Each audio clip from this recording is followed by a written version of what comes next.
Oh, I gotta put on my, always gotta put on my, this time I'm gonna try and do it real.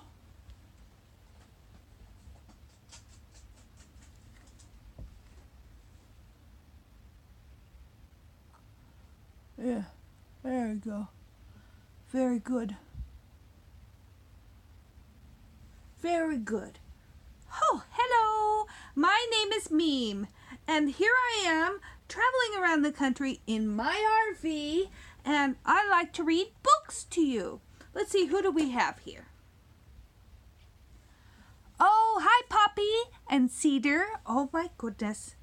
Do I see Shyla and Annabelle? And what about Evie? Charlotte and Jojo, yes, and I see you, Elliot, too. Oh, I see so many more. Oh, did I say Aiden? Aiden, hello. And Cedar. Oh, and there's some others, too. I can see a bunch of you. I'll say it after the book. Today I wanted to read you a book about an old lady who lived in a boot.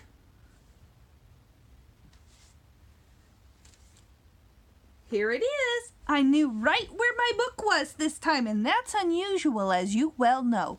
All right, there was an old woman who lived in a boot. Oh, this is going to be a hoot. I made a joke. I made a rhyme, didn't I? I make a rhyme all the time. Hey, that was another rhyme. Okay, well, anyways, take a look at this. This is a boot, and there's the woman, and there's her cat.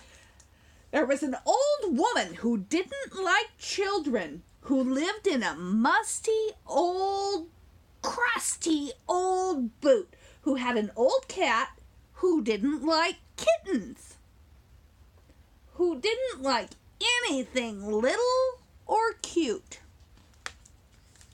They don't look very happy, do they? No, they don't.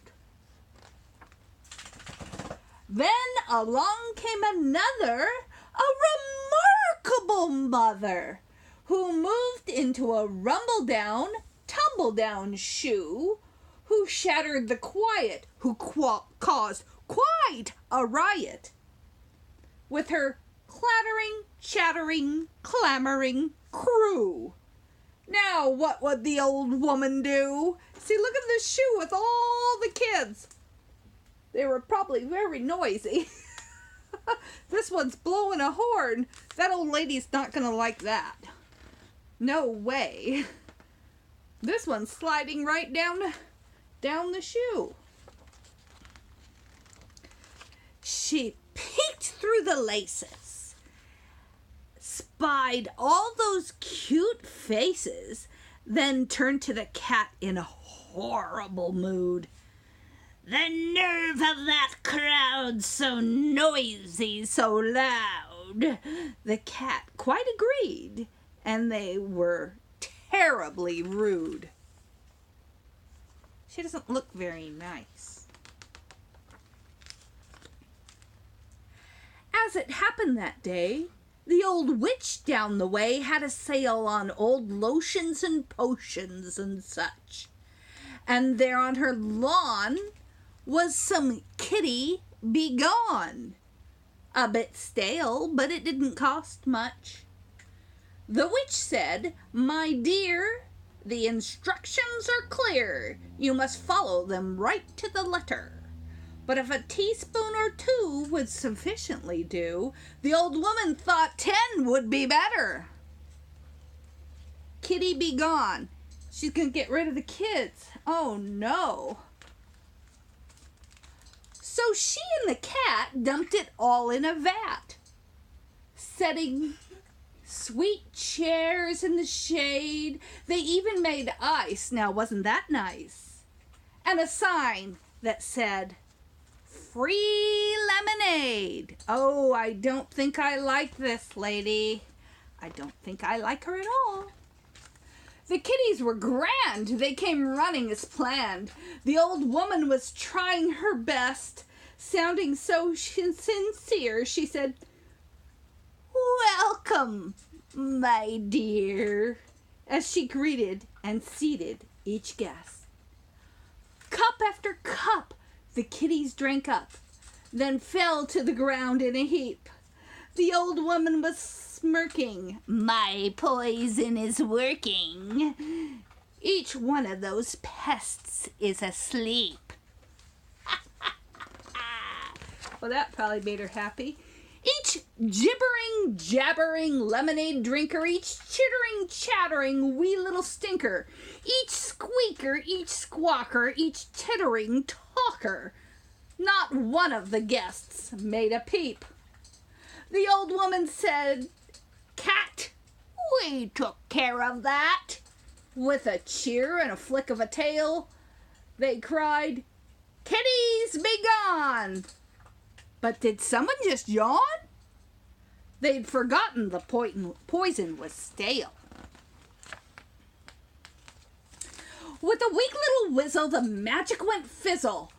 The heap stumbled and rumbled and rolled. But they weren't cute little kitties. They were grouches and biddies, all rusty and crusty and old. Some saggy and baggy with moles on their skin, some crinkled and wrinkled with rolls on their chin, some bumpy and lumpy, some terribly grumpy, all musty and dusty with mold. Oh, they were all old and crotchety now. If that wasn't enough, they were grouchy and gruff. They bellowed for supper and tea. The old woman wailed, My potion has failed. It's a curse. They are far worse than me. The sun was too bright. Their tea wasn't right, either too sweet or not sweet enough. They demanded a plate. They complained as they ate that the roast was entirely too tough. The cat made them wheeze. They were sure she had fleas. Just the naggiest, craggiest crew. They groused and they grumbled, they rumbled and mumbled. Now what would the old woman do? They were way worse. As it happened that day, the old witch down the way was unloading a box from her truck. And there a whole stack of Kitty, come back. My goodness, imagine the luck. Kitty, come back. The witch made a deal. The price was a steal, and the potion was all guaranteed.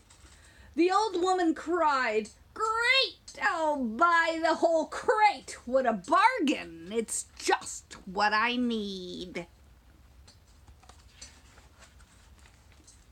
So she and the cat mixed it all in a vat, but just as they served the old bunch, oh, what a commotion! The cat slipped in the potion and fell whiskers and all in the punch. Wonder what's going to happen. The grouches and biddies shrank into kitties, but where was the cat who fell in? The old witch's spell made that cat shrink as well. She turned into a kitten again. I like kittens too. There was an old woman that lived in a boot who had an old cat that turned little and cute, who played with the children who lived in the shoe. The whole clattering, chattering, clamoring crew. Now what could that old woman do? And from there ever after, a riot of laughter. Oh, I really like that book. Someone named Linda Smith wrote it, and the pictures were drawn by Jane Manning. They did a good job. Did you like that book? I loved it ever so much. Well, until next time, mwah! See you later.